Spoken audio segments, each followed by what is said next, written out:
Dobrý deň, milí priatelia. Dobrý deň.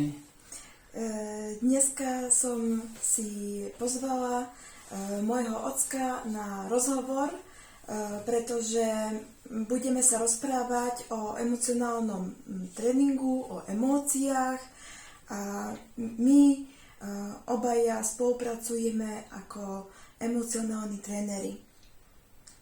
Ja by som sa ťa chcela spýtať, vôbec, čo to sú tie emocionálne tréningy? Čo to vôbec je EQ? Všetci poznáme IQ, ale čo je to EQ? Áno, takže EQ je veľmi dôležitá súčasť ľudského života, emocionálny intelekt, emocionálny rozvoj. Emócie sa u nás vyvinuli už vlastne od začiatku ľudstva, sú tu sami od začiatku a to znamená, že asi budú veľmi dôležité. A tak ako my v súčasnom živote žijeme taký život trošku uponáhlený a trénujeme svoje telo, trénujeme svoje svaly, trénujeme proste rôzne metodiky používame na to, tak my používame rozvoj emócií, čiže my v našich tréningoch sa snažíme rozvíjať naše emócie, pretože naše emócie sú pre nás v súčasnej dobe veľmi dôležité. A prečo? No jednoducho preto, aby sme boli harmonicky prispôsobiví, aby sme v tomto svete sa dokázali radovať, tešiť a byť plnohodnotne rozvití. Takže súčasťou nášho komplexného rozvoja je aj rozvoj emócií a my sa sústredujeme práve na rozvoj týchto emócií a ono to treba trénovať tak ako aj naše svaly. Takže takto by som ti odpovedal v krátkosti. Ďakujem, rozumiem. Každý odbor, každý tréning má nejakého svojho koncového zákazníka. A komu by si ty odporúčal prejsť emocionálnymi tréningami? Emocionálny tréning je vhodný pre každého človeka, pre každého. To znamená nielen pre dospelých, ale aj pre deti. My trénujeme v menších skupinkách, trénujeme s mužmi, ženami, deťmi. Samozrejme, veľmi rád by sme tu pritiahli viacej mužov, lebo muži si myslia, že emócie nie sú až tak dôležité. Opak je pravdou, za to poznám na sebe a zistil som, že čo to so mnou urobilo za ten čas. Mali sme tu už aj deti, ktoré sme trénovali spolu s rodičmi, samozrejme, aby tí rodičia videli, že ako to u tých detí prebieha. No proste je to vhodné pre každého jedného človeka. Každý jeden človek má emócie a tieto emócie je potrebné. Je nutné dokonca v súčasnej dobe, ktorá je taká uponáhlaná, aby sme si trénovali tieto emócie, tento emocionálny rozvoj. Ďakujem. Keď sa povie emocionálny tréning, veľa ľudí si predstaví, že chce ich niekto vytrénovať, pretože sú oni emočne nestabilní a potom majú výhrady, že veď ja som emočne stabilný, tak prečo sa mám trénovať? Prečo sa mám napríklad trénovať, keď ja som napríklad muž? To môže byť taká bariéra a emócie sú pre ženy, pre deti a pre citlivé osôbky. Nie, tak ako som povedal, emócie potrebujeme rozvíjať všetci.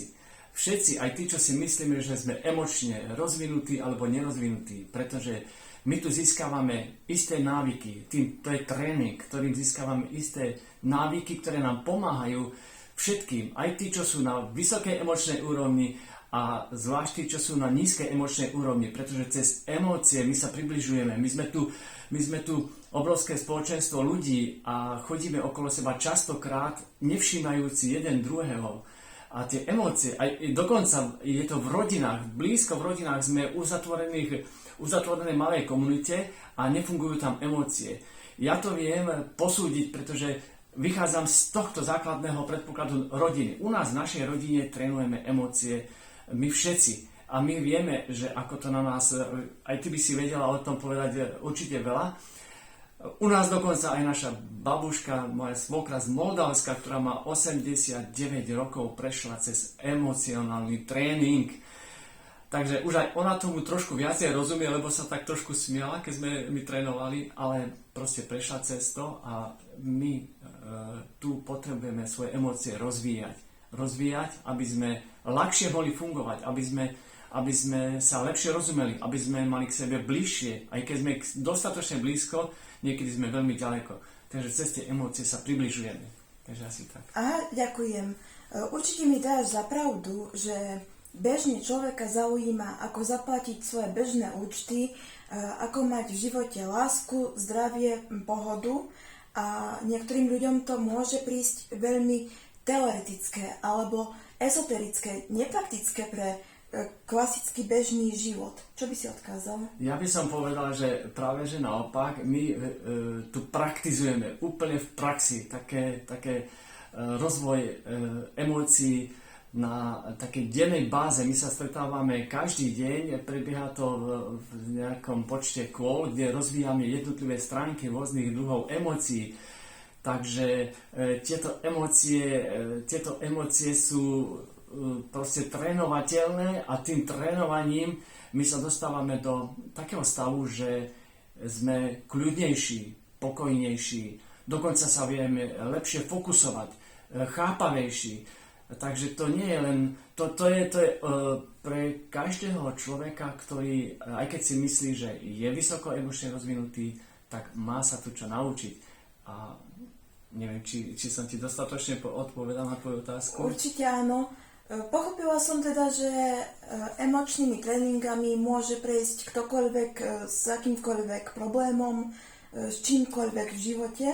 Je to tak? Áno, viete, problémy, povedzme, nazvieme to situácie, pretože my sa tak nastavujeme, že problémy to sú situácie a situácie sa dajú riešiť. Dajú sa riešiť pomocou nášho racia, čiže pomocou nášho logického myslenia, ale niekedy logicky, keď ideme na veci, tak my nedokážeme všetko pochopiť, lebo mozog je ako keby stroj, počítač.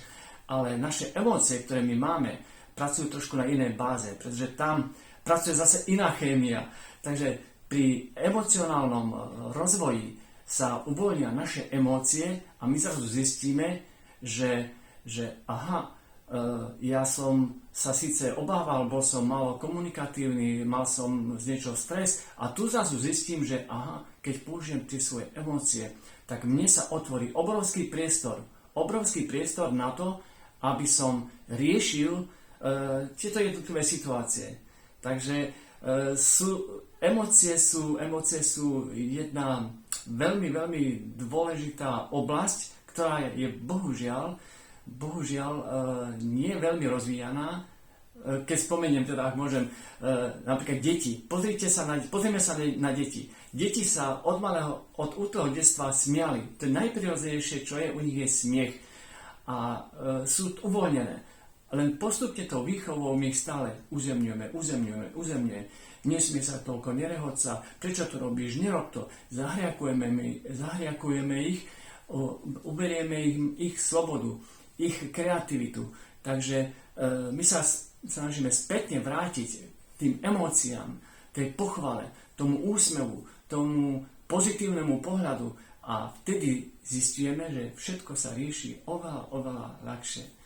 Áno, na margo tohto len spomeniem, že som čítala, že priemerne pozitívny dospelý človek sa usmeje 12 krát za deň.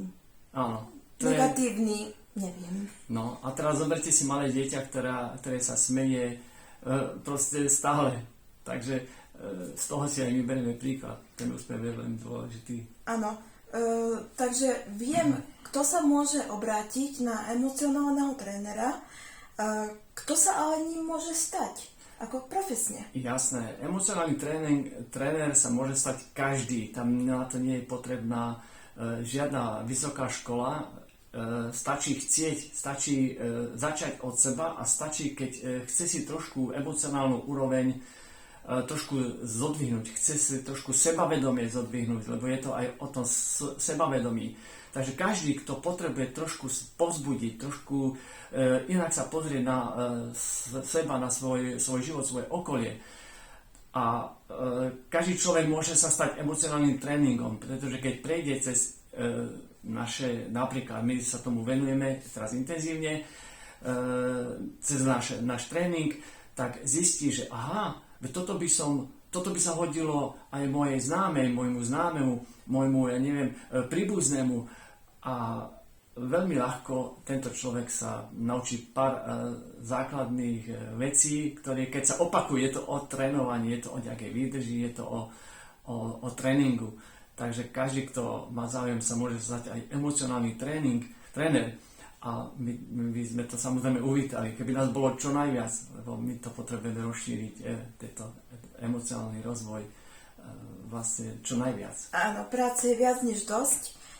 Určite na to ale niečo treba, nejaký certifikát alebo nejaké osvedčenie, že? Áno, tak my sme prešli cez školu, kde sme získali cez rôzne stupne, kde sme získali certifikáty, ktoré nás oprávňujú k tomu, aby sme robili emocionálneho trénera. Takže my sa tomu venujeme teraz dosť intenzívne, vytvárame nejaké skupinky, v ktorých pracujeme s emóciami a môžem vám povedať, že ľudia zo začiatku sú takí akože v miernom šoku a odchádzajú s tým, že sú úplne happy a nie že len odchádzajú, oni prichádzajú, absolvujú to druhýkrát, tretíkrát, štvrtýkrát, piatýkrát.